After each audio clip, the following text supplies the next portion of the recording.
मेरा नाम सोहन सिंह आर्य है। सभी भाइयों को मेरी नमस्ते जी। भाइयों, आज दिन रविवार 2 अक्टूबर 2025 है।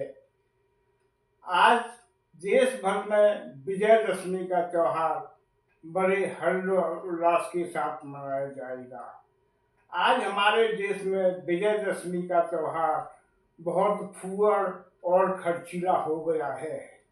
आज के दिन शाम को हर शहर में लाखों रावण जलाए जाएंगे।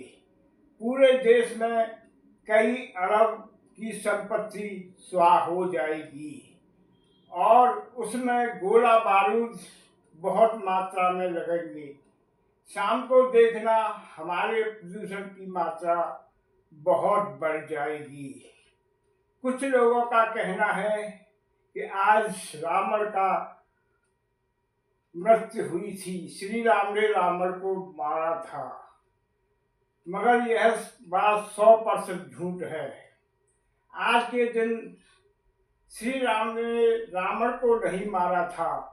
हमें वाल्मीकि रामायण के अंदर अध्ययन करना पड़ेगा।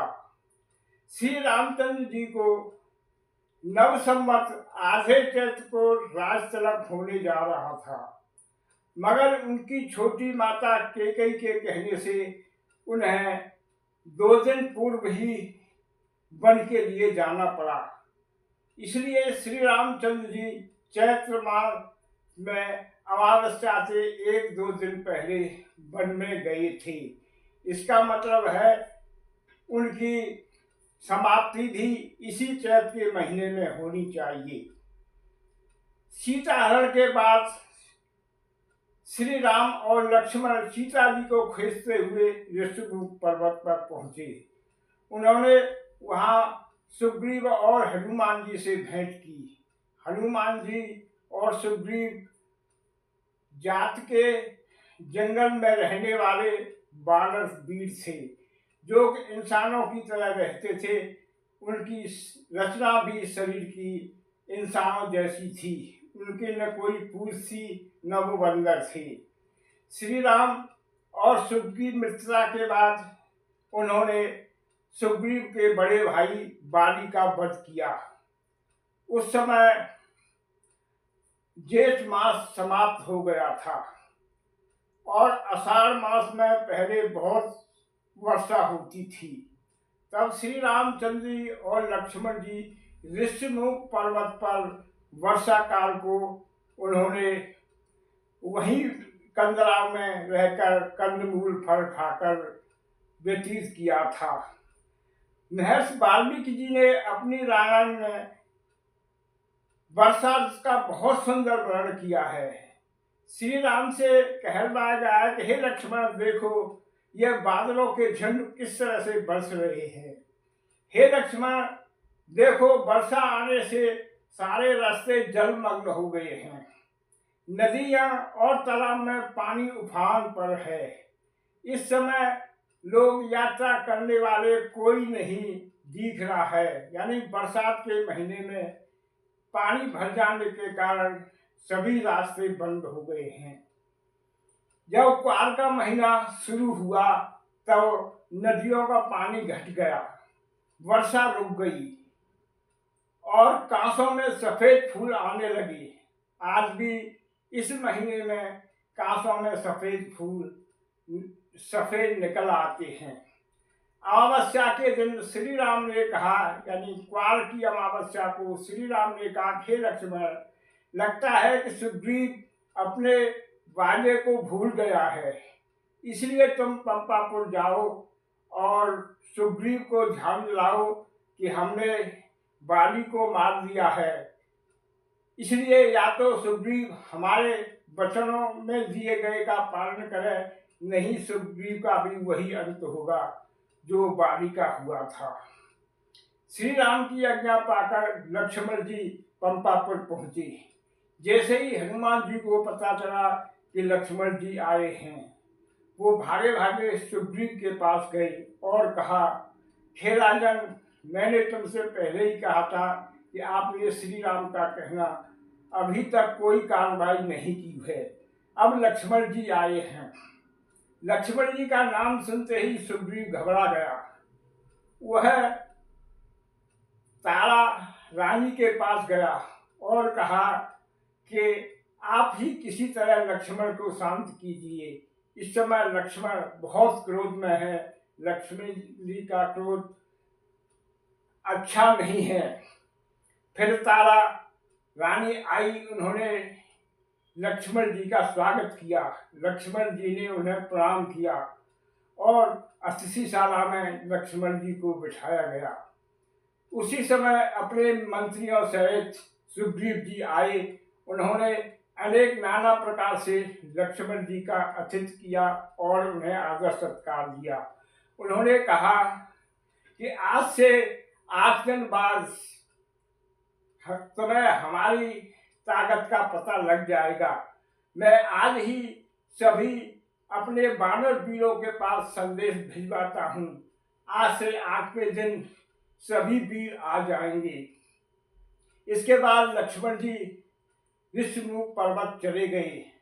उन्होंने श्री राम से कहा कि मैं सुग्रीव को कह आया हूँ। सुग्रीव ने कहा है कि आज से 8वें दिन वानर वीरों के टोल जगह जगह से आने लगेंगे।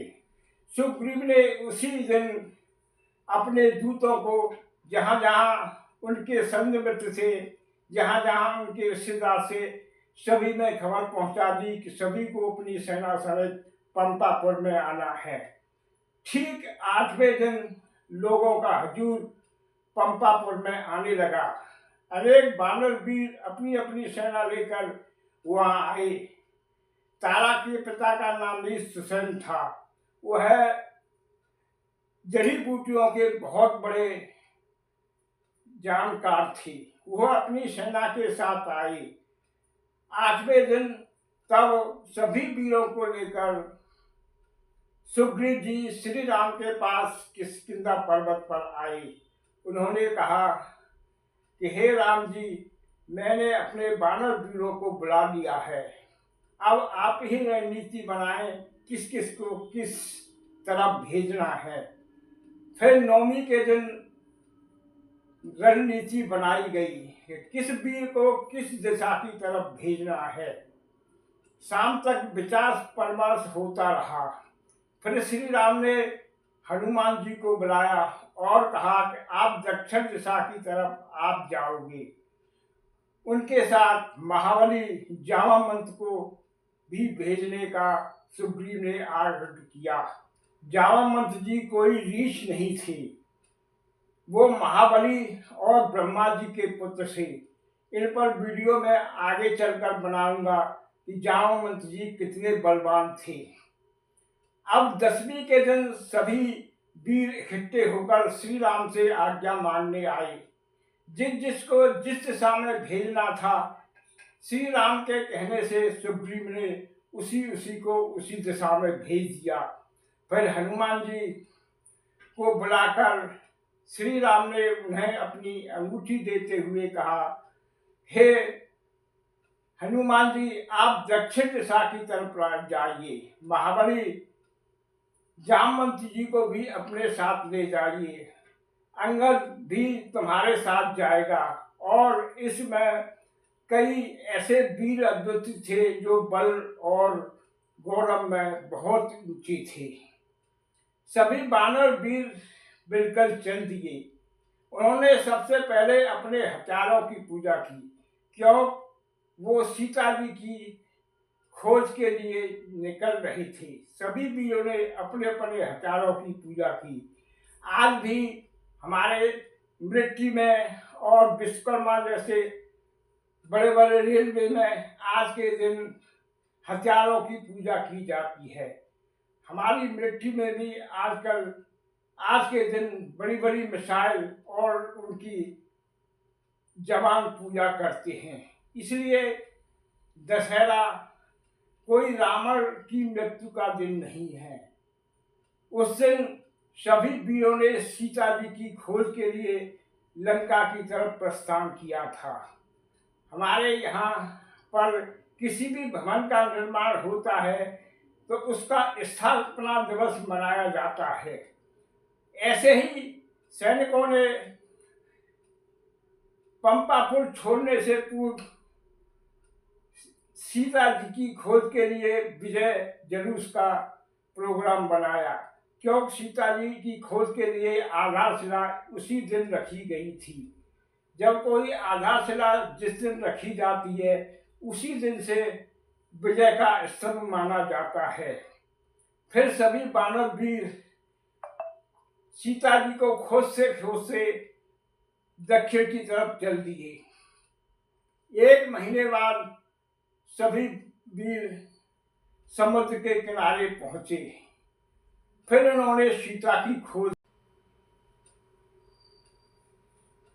हमारे वैदिक सिद्धांतों में सबसे बड़ी यही है कि स्थापना दिवस जिस चीज का मनाया जाता है उसी दिन से उसकी गणना चालू की जाती है। ऐसे ही सीता जी की खोज हुई है, सबने विजय उत्सव मनाया है, यानी सीता जी की खोज के लिए गए हुए हैं। क्योंकि आज से 400 साल पहले तुलसीदास जी ने रामायण अकबर और बीरबल के कहने से लिखी थी।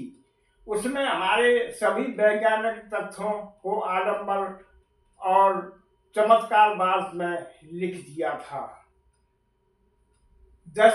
8-9 दिन तक रामलीला होकर आज के ही मौसम में लोग फ्री रहते थे। 9 दिन रामलीला करने के बाद 10वें दिन रावण को मार दिया जाता था। 400 साल में हम लोग अपने वैदिक सिद्धांतों को भूल गए और यही सोचने लगे दशहरे का दिन रावण का वध श्री राम ने किया था, पर यह बात 100% झूठ है।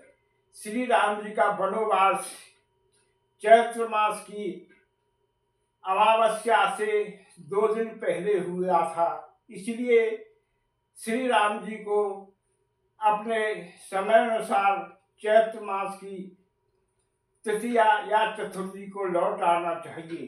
दशहरे से श्री राम का कोई संबंध नहीं है, केवल सीता जी की खोज के लिए विजयदशमी मनाई गई थी।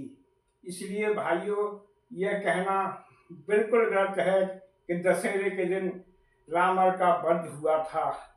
दशहरे के दिन सीता जी की खोज शुरू हुई थी। जिस किसी को प्रमाण देखना है वह वाल्मीकि रामायण में देख सकता है। हे भाइयों, अगर आप सबको यह वैदिक तथ्य और रामायण की जानकारी अच्छी लगी हो तो प्लीज हमारे वीडियो को लाइक करें, शेयर करें और हमारे चैनल को सब्सक्राइब करें। नमस्ते जी। सभी भाइयों को सोहन सिंह आर की नमस्ते जी।